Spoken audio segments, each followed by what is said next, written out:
Mesdames, Messieurs, chers adhérents, chers amis, je ne peux pas faire autrement que de commencer mon discours en évoquant le réchauffement climatique et la COP28. Alors c'est vrai qu'il y a eu des accords depuis, mais quand on a écrit ce papier, c'est un petit peu différent. Depuis quelques jours, les États réunis à Dubaï n'arrivent pas à se mettre d'accord sur un texte concernant leur engagement sur le climat. En particulier, les deux premiers pollueurs et puissances mondiales, les USA et la Chine, ne veulent pas en entendre parler.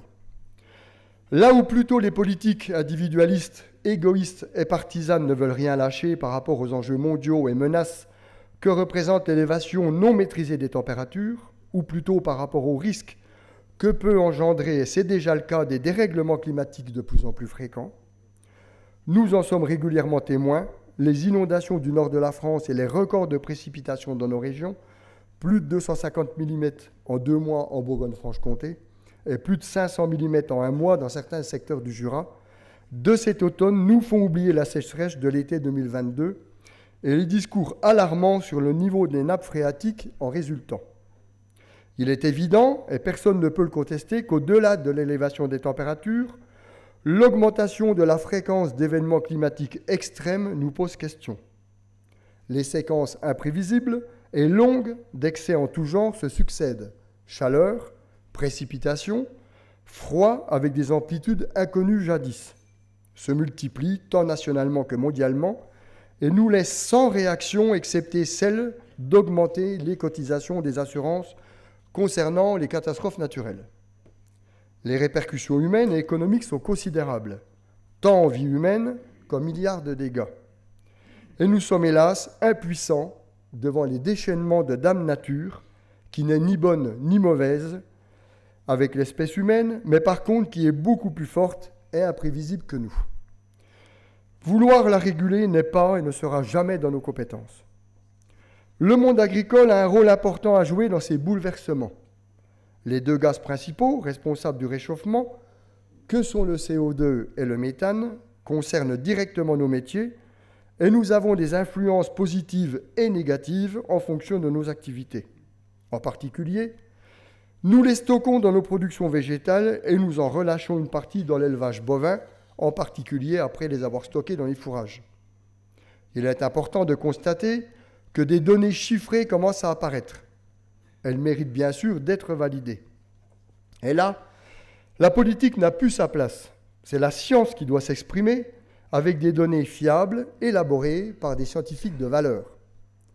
Le travail à effectuer est énorme et ne pourra pas être réalisé rapidement. Essayons vraiment de savoir de quoi on parle, après on pourra passer au chiffrage. Que vaut la tonne de carbone ? Aujourd'hui, la fourchette de prix est conséquente, moins de 10 eurotonnes pour les pays en voie de développement, à 80 eurotonnes qu'Air France est ou était prêt à payer. Si l'on veut décarboner l'industrie, combien cela va-t-il coûter ? Pour les engrais, l'estimation du coût supplémentaire moyen par rapport à des engrais standards va de 120 à 240 euros la tonne. Au niveau supérieur, il n'est pas évident que nous soyons en équilibre en fonction des cultures entre les coûts et les bénéfices. Il est intéressant de constater qu'aujourd'hui, les industriels commencent à vouloir chiffrer les effets positifs ou négatifs de leurs activités sur le stockage du carbone. Des embryons de commerce commencent à se mettre en place. L'industrie automobile est en première ligne. Les équipementiers comme notre partenaire Forvia, ex-Forestia, chez APM, s'est particulièrement investi dans ce domaine à 2 niveaux. Le recyclage des matériaux plastiques tels que le polypropylène et la valorisation des fibres de carbone dans la fabrication des réservoirs à hydrogène. Ce sont indiscutablement des pistes d'avenir et d'actualité proche. En particulier, le recyclage et les économies de matières premières qu'il engendre sont présents dans tous les esprits.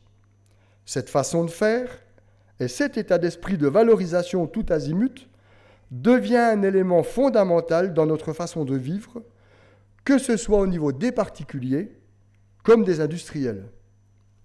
Si l'on ajoute en plus la lutte contre le gaspillage alimentaire, contre les pertes d'eau potable dans les réseaux, contre les passoires thermiques que sont bon nombre d'habitations, il ne manque plus qu'à trouver la façon la plus économique et performante pour produire de l'énergie. l'électricité en particulier, et la boucle est bouclée. Nous pourrons peut-être atteindre nos objectifs de neutralité énergétique en temps et en heure, grâce à d'évolutions majeures dans nos comportements journaliers, générateurs naturellement d'économie. Comment se comportera le monde agricole au cours de ces évolutions radicales ? Les opportunités pour être au rendez-vous seront là, mais il faudra conforter la ferme France en fonction des objectifs recherchés.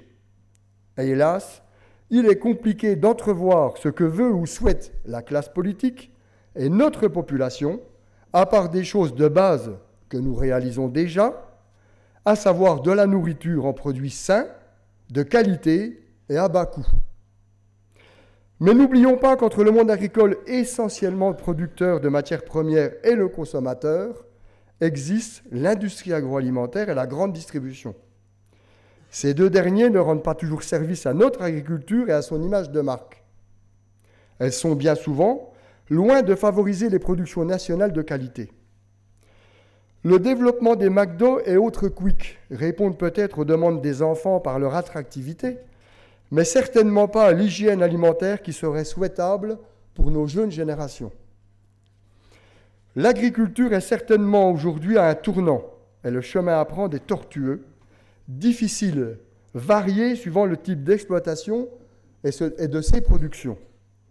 Ce qui est sûr, c'est l'évolution de la démographie paysanne, en chute libre depuis des dizaines d'années.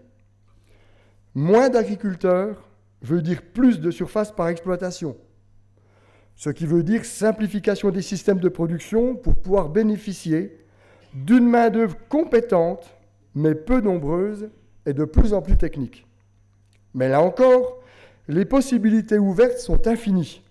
Les besoins de nos vignobles de Bourgogne-Franche-Comté, en spécialistes de haute volée pour les productions de qualité et en main-d'œuvre de base pour les vendanges manuelles qui devient introuvable, sauf si on a le courage de faire venir des vendangeurs étrangers, seront peut-être bientôt impossibles à assurer. Et il sera aussi difficile de trouver et de mobiliser des jeunes dans la conduite de grandes exploitations céréalières, archi-mécanisées, mais perdues au milieu de nulle part.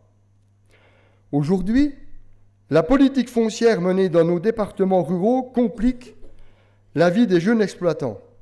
En effet, il est certes légitime de bloquer l'artificialisation des sols en tout genre, mais si c'est un réel problème en région parisienne ou dans les zones urbanisées du territoire de Belfort, c'est beaucoup moins d'actualité en Haute-Saône ou dans le Jura.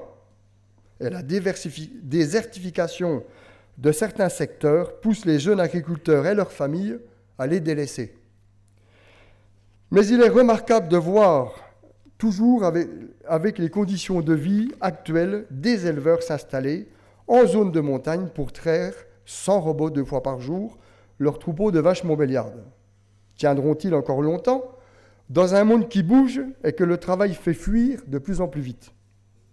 La digitalisation, la robotique sont-elles compatibles avec les cahiers des charges des AOP? Il faudra bien proposer des modèles économiques viables si l'on ne veut pas voir l'agriculture et l'élevage disparaître de régions entières en France. Place aux parcs nationaux, aux loups et autres bestioles indésirables pour nos exploitations comme les sangliers. Eux, ils se développent rapidement et naturellement, quoi qu'en disent les protecteurs mal renseignés sur l'environnement et la faune sauvage, que ce soit à Berlin ou à Genève. Heureusement que l'homme et ses polices sont là pour en réguler les populations. L'avenir de notre monde agricole doit être assuré, comme celle de la biodiversité, mot qui ne veut rien dire, lorsqu'on a la chance de vivre dans de belles régions comme les nôtres. L'agriculture et la ruralité se côtoient sans problème en Bourgogne-Franche-Comté. Nous n'avons pas besoin d'être montrés du doigt lorsqu'on se sert de pulvérisateur. Nous devons communiquer, par contre, sur la dangerosité des produits utilisés et sur leur intérêt. Depuis les années 60, les choses ont évolué et tous les produits les plus dangereux ont été abandonnés, comme par exemple les colorants nitrés, les parathions, les produits très toxiques. Et bon nombre de produits utilisés ne sont plus classés et donc inoffensifs pour la population et l'environnement. Il est de toute façon impensable que les agriculteurs aujourd'hui utilisent des produits phytosanitaires toujours plus chers pour se faire plaisir. Ils le font pour préserver la qualité et la quantité de leurs récoltes. Et il est impressionnant que les Français qui surconsomment des médicaments et qui ne servent souvent à rien viennent nous faire la leçon. Je terminerai en évoquant les hommes qui pratiquent nos métiers et qui partagent nos valeurs. Nous avons la chance d'avoir en milieu rural beaucoup de jeunes compétents, travailleurs, qui répondent à nos attentes et à nos besoins. Notre coopérative a renforcé cependant depuis peu sa politique de formation pour son personnel futur. Elle ne veut plus et ne peut plus compter sur des recrutements de dernière minute. C'est un gage pour la pérennité de notre entreprise. De la même façon, nous essayons de conserver, et je crois que c'est réussi, une équipe de jeunes administrateurs motivés par la gestion et la performance économique d'Intervalle. Ils sont assidus au conseil et attentifs à son évolution. Tout va très vite aujourd'hui et les projets ne manquent pas, comme renforcer notre autonomie énergétique, moderniser notre informatique, nos silos, nos dépôts, et j'en passe. Nous sommes entourés de femmes et d'hommes professionnels et salariés de grande valeur qui sont fiers et heureux de défendre les valeurs de notre coopérative que sont l'égalité, la solidarité et la responsabilité. Mais je ne veux pas clore cette assemblée générale sans revenir sur la difficulté de cet exercice. En effet, lorsque l'on regarde les effets de la spéculation sur l'ensemble des produits agricoles et des intrants, lorsque l'on regarde l'augmentation des taux de crédit, des coûts d'assurance, des coûts d'entretien, d'investissement et bien d'autres, on peut imaginer aisément le casse-tête quotidien des personnes qui ont la charge, la responsabilité de ces dossiers. Faut-il vendre ou pas? Faut-il acheter ou pas? Faut-il se positionner ou pas? De leurs choix, leurs actions dépendent de nos marges d'exploitation, dépend le résultat de notre coopérative. Alors rendons-leur grâce de leur travail, de leur engagement. D'aucuns ont la critique facile à bien d'égards. C'est tellement plus simple a posteriori. Sachez-vous toutes et tous, collaborateurs du groupe Intervalle, que vous avez toute ma confiance, ma considération, celle du conseil d'administration. Merci à vous. En cette occasion, je ne veux pas passer sous silence non plus les épreuves de santé subies par Philippe, notre directeur au cours de cette année. Malgré 2 opérations importantes, la fatigue qu'il en a résulté, l'attente des résultats, il a continué à travailler avec passion et acharnement au service d'Intervalle et de ses adhérents, démontrant, s'il en est besoin, sa force de caractère et son courage. Alors, mon cher Philippe, respect à toi, que la santé t'accompagne, et merci de la part de tous pour ton engagement sans faille. Mesdames, Messieurs, chers adhérents, chers amis, je vous remercie de votre attention.